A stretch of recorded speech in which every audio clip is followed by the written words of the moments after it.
अपने पति के लिए आई हूँ, उनको ढूंढते हुए आई हूँ। इसलिए ढूंढते हुए आई हूँ कि वो मेरे साथ 2020 से लड़ करके शादी की है। शादी करने के बाद एक बच्चा मेरा पैदा है और वो जो है घर पे आए हैं 25 फरवरी को। उनके पापा ने उनको कॉल करके बुलाया छल कपट से, तुम्हारी माँ एडमिट है, तुम आओ। उनको छल कपट से बोल करके बुलाया जाता है। उसके बाद उनकी मोबाइल ले ली जाती है, उनकी मोबाइल बंद कर दी जाती है और उसके बाद में 3 दिन नाक बोल लगने के कारण से मैं उनके ढूंढते हुए आई कि मैं उनके घर चलूँ। मैं इसलिए मैं पहली बार नहीं आई सर, मैं शादी करके भी इस घर में आई थी और उनके पापा से सारी सच्चाई बताई थी जो अब यानी आप इससे पहले भी रमनपुर आई है? मैं आई नहीं हूँ तो डायरेक्टली किसी के घर में कैसे पहुँच जाऊंगी? इतना बड़ा गाँव में किसी के घर और क्यों नहीं गई? मैं उन्हीं के घर पर कैसे चली गई? मैं उनके पूरे खानदान के नाम जानती हूँ, सबके फेस को पहचानती हूँ क्योंकि मैं आई गई हूँ। इतना मैं जुड़ी हूँ कि मतलब मैं जानती हूँ। एक तरीके से मैं उनकी बहू हूँ, फतेह बहादुर की, सुमित यादव की बीबी हूँ। तो इसलिए मैं आई अपने पति को ढूंढने के लिए और मैं जब यहाँ पर आई तो मैं एक एप्लीकेशन पहले लगाना चाहती, इसलिए कि मुझे ऐसे लगा कि मेरे मोबाइल पे रास्ते में मैं थी और मैं परेशान हो गई। उनके भाई के नंबर पर कॉल करी कि भैया कहाँ है, उनको उससे बात कराई मुझे। वो मुझे बोले अगर तू आ गई मजदूर को तो तुझे गोली मार दूंगा या तेरा गला दबा के हत्या कर दूंगा। कौन बोला ये बात? उनका भाई अमित यादव ने मुझे कॉल पे बोला, जो आता है देखिए अभी है मेरे पास, ताकि मैं दिखा नहीं सकती हूँ आपको। उन्होंने ऐसे मुझे बोला तो मैं डर गई थोड़ी सी कि हाँ सच में अगर जहाँ 100 लोग हैं, बड़ी बड़ी खानदान है, भाई मैं अकेली हूँ, रात का भी समय है, 8 बज रहा है, गला दबा ही देंगे तो मैं क्या करूँगी? तो मैं डर से आई, एप्लीकेशन लगाई एक तारीख तो यहाँ पे कासिमाबाद में, जिला गाजीपुर में।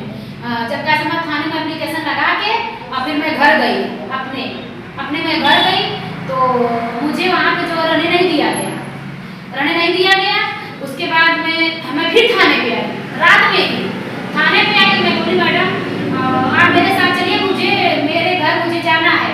तो ये थाने वाले जो हैं यहाँ से 2 सिपाही भेजे, कह रहे हैं क्या बात है? मैंने बताया मेरे पति को आप बुलवाइए। थाने वाले भेजे तो बोले वो तो लड़का जो है ही नहीं, ऐसे बोले। ये सिलसिला 3 तारीख तक चलता रहा मेरे साथ में। मुझे थाने पे दिन भर रखा जाता है। उसके बाद रात में जहाँ महिला लोग रहती हैं, जिसको बोलते हैं क्या बोलते हैं सर, ये तो मैं नहीं जानती, गाजीपुर में है वो, वहाँ महिला ही रहती हैं, वहाँ मुझे भेज दिया जाता है। फिर सुबह में मुझे गाड़ी से बुलाया जाता है और फिर दिन भर मुझे रखा जाता है, फिर रात में मुझे वहाँ भेज दिया जाता है। यही मेरे साथ 3 दिन से हो रहा है। तो मैं अपने ससुराल कब गई ये देखने के लिए कि सच में मेरे पति यहाँ है कि नहीं है। मेरे पति वहीं पर थे, वो इसी घर में थे। मैं देखी, तुरंत मैंने देखा और मैंने 112 नंबर डायल किया। बराबर पुलिस पहुंची 112 नंबर पे और उनको मैं बोली कि मुझे बाहर निकालिए, मुझे उनसे बात करनी है। मैं यही बात बोली, उनके पापा से बोली, उनके भाई से बोली कि मुझे उनसे बात करनी है। वो लोग सामने नहीं आ रहे हैं, न उनको आने दे रहे हैं, न ला रहे हैं, न मुझे कॉल से बात करने दी जा रही है पूरी तरीके से। जहाँ उनको एकदम पाबंद लगाया गया है, न उनकी कॉल से बात करने दी जा रही है। आप जब गई थी, आप जब गई थी, आपने आपके पति से आपसे बातचीत हुआ? नहीं, बिल्कुल नहीं। बस इतना हुआ, मैंने उनको देखा, मैं उनको यही बात बोली कि मौसम के पापा थाने पे आ जाइए, आप ऐसा क्यों कर रहे हैं? उन्होंने मुझे कोई जवाब नहीं दिया। वो मुझे इशारा करें अपने पापा की तरफ। मौसम के पापा यानी उनका? मेरे बेटे का नाम है मौसम। अच्छा, बच्चा भी है उनसे? जी, 4 साल का मेरा बेटा है। तो मौसम इसलिए रखे हैं, मेरा उनका नाम जुड़ता है, यश भी जुड़ता है और यम भी जुड़ता है।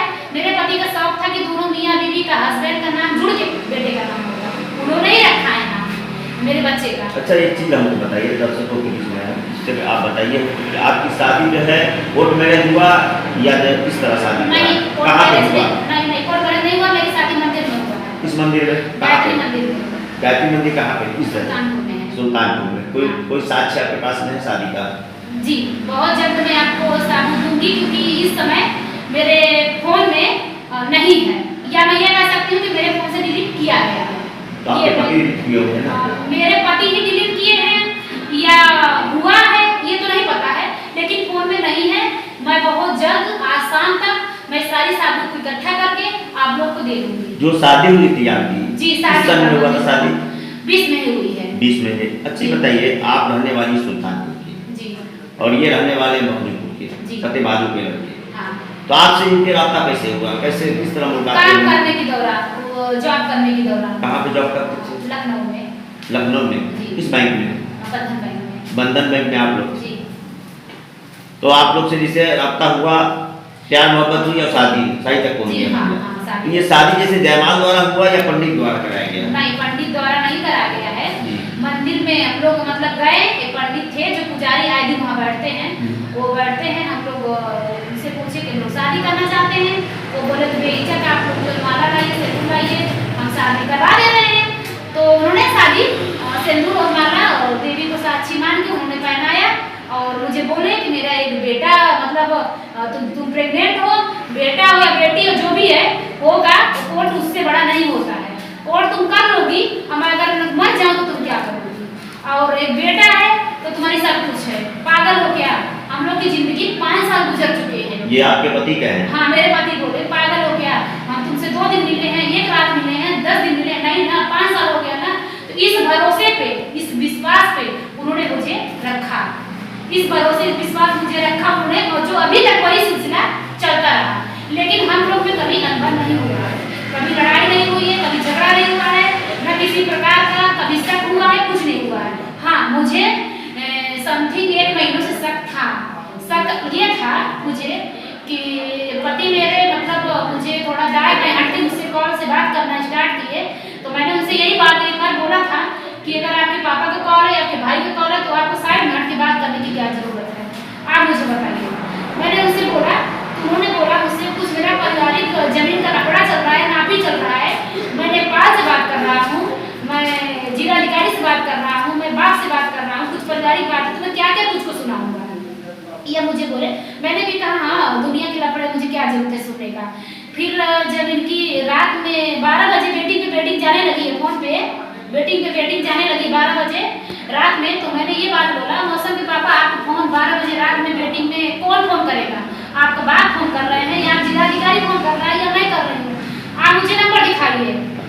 पापा ने कह आपको मतलब मुझे, मैंने ये बात बोला कि मुझे नंबर दिखाइए, मैं ये बोली। तो मैं नंबर किसी उन्हीं के जो हमेशा स्टाफ उनके साथ बाइक से चलता है, मैंने उनसे बोला कि सर आप थोड़ा कमेंट इनके पापा पे करिए कि कौन से नंबर बार बार आ रहा है। देखिए सर, मैं ये कहना चाहूँगी, किसी की वाइफ, किसी की बाप, किसी की बहन, किसी की बेटी दिन भर में 2 बार से 3 बार ज़्यादा कॉल नहीं कर सकती है। वो कॉल अगर एक ही नंबर 100 बार आता है तो इसका मतलब यह है कि वो जरूर लड़की है, कहीं ना कहीं कुछ ना कुछ है इनका। तो उस पीरियड में आपके पति आपके साथ थे जिस वक्त? हाँ, तभी तो मैं जान पाई कॉलिंग, नहीं मैं क्या जान पाती, अगर दूर होता तो क्या जान पाती। जैसे फील्ड वर्क में 8 घंटा ड्यूटी करना पड़ता तो अलग अलग तो होना ही पड़ता है, वो दूसरे एरिया हम दूसरे एरिया, ऐसे होना पड़ता है ना, तो हम लोग अलग हो गए। ऐसा मतलब हुआ तो शाम को लेकिन 9 बजे तक दोनों लोग रूम पे हो जाते थे। जब बेटिंग दिखाने लगा तो मुझे थोड़ी सी डाउट हुई, तो ऐसा हुआ मतलब मेरे साथ करना थोड़ी सी स्टार्ट किए हैं, मुझे शक जो है ऐसे धीरे धीरे होता गया, हमको लग रहा